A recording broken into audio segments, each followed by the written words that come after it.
Hello friends, today we will discuss how trains transition between different ERTMS levels.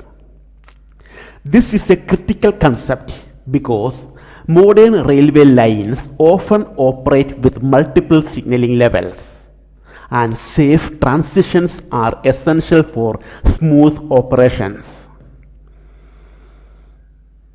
Why level transition is needed?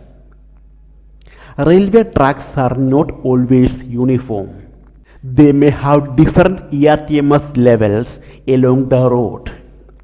As a train moves, it must adapt to these changes. This is why structured transitions process is necessary. Responsibility. The responsibility for managing these transitions lies with the trackside infrastructure.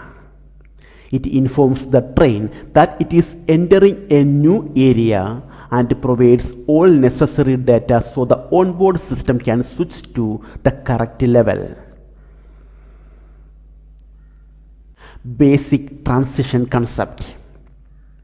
Every level transition consists of two key elements.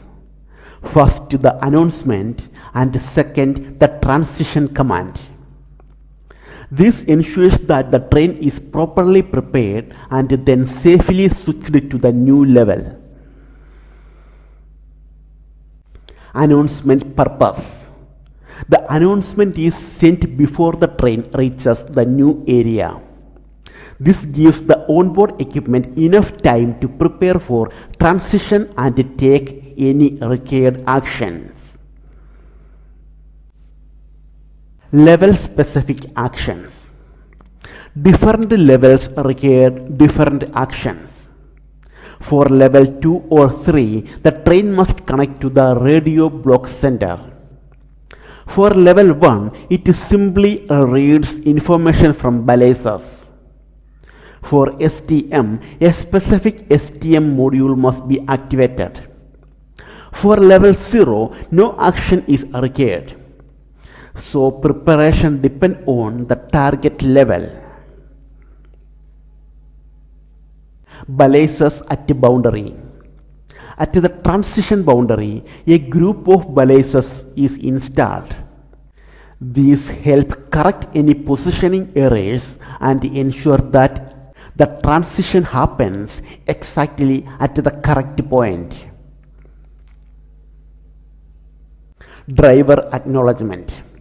In some cases, the driver must acknowledge the transition.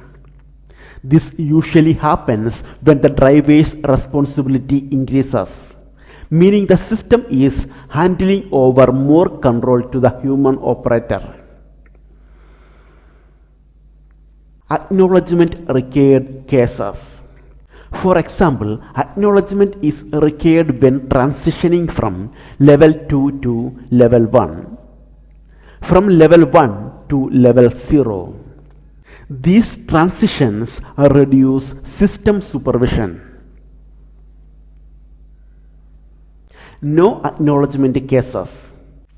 On the other hand, when moving to the higher level, like level 0 to level 1, the onboard system takes more control, so no driver acknowledgement is needed.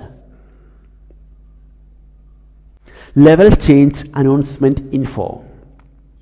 The announcement includes three important pieces of information: the target level or list of possible levels, the distance to the transition point, the acknowledgement area where the driver can confirm the change. Level selection logic. The trackside system may provide multiple possible levels in order of priority. The onboard system will then automatically select the highest level it is capable of operating. Acknowledgement area. The driver can acknowledge the transition within a specific area before reaching the boundary. However, the actual level change only occurs at the exact transition point. Failure to acknowledge. If the driver does not acknowledge in time, there is still a 5-second window after entering new area. If no response is given, the system will apply the service brake to ensure safety. To conclude, level transitions in ERTMS are carefully designed to ensure safety, accuracy and smooth traffic flow. Proper coordination between trackside systems, onboard equipment and the driver is essential. Okay, thank you.